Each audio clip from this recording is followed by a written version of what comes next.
සුබයස කතාව ගැන අහපු නැති කෙනෙක් නැතිව ඇති.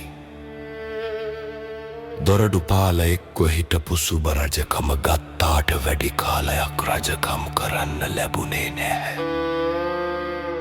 ක්‍රිස්තු වර්ෂ 66දී වසභ රජු තමයි ඔහුව පරදවල ලංකාවේ රජකම ගත්තේ. මේ වසභ රජු ගැනත් කියන්න තියෙන්නේ හරිම පුදුම කතාවක්.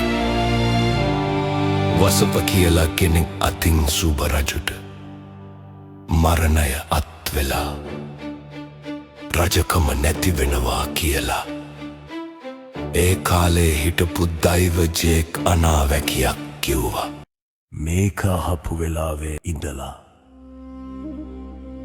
සුබ රජුට නින්ද ගියෙත් නැහැ. කෑම රුචියක් තිබුණේත් නැහැ.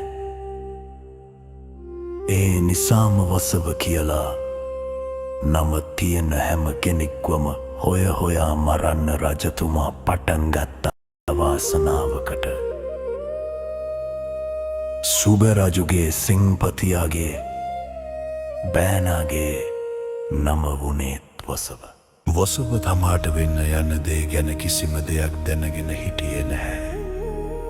ඒත් සිංපතියාගේ බිරිඳ ඒ කියන්නේ පොත්තා මේ ගැන දැනගෙන හිටියා.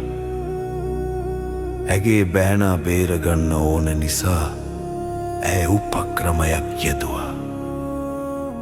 ඇය එදා සිය සැමියාගේ බුලත් විට මල්ල සකස් කළේ ද්‍රව්‍ය ටිකක් අඩුවෙන් දාලා. උදේම සෙන්පතියා සහ වසභ මාලිගාවට යන්න පිටත් වුණා.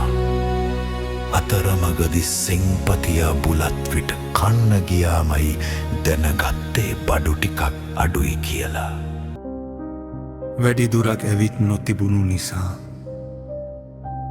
ඔහු වසභට ඉක්මනින්ම ගෙදර ගිහින් ඉතිරි ටික අරගෙන එන්න කිව්වා. වසභගේ නැන්දම්මා පොත්තා මේ වෙලාව එනකල්මයි බලාගෙන හිටියේ. වසභ ආපු ගමන් ඇත්ත සිද්ධිය කියලා. වහාම දුර පලාතකට පැනලා ජීවිතේ බේරගන්න කිව්වා.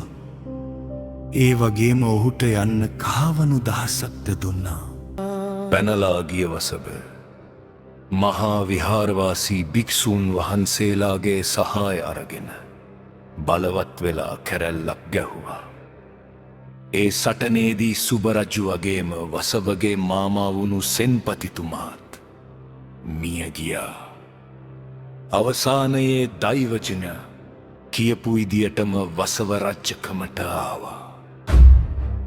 තමන්ගේ පණ බේරගන්න උදව් කළ වැන්දඹුවක් වුණු පොට්ටා ගැන වසභ රජුට ලොකු සංවේගයක් ඇති වුණා.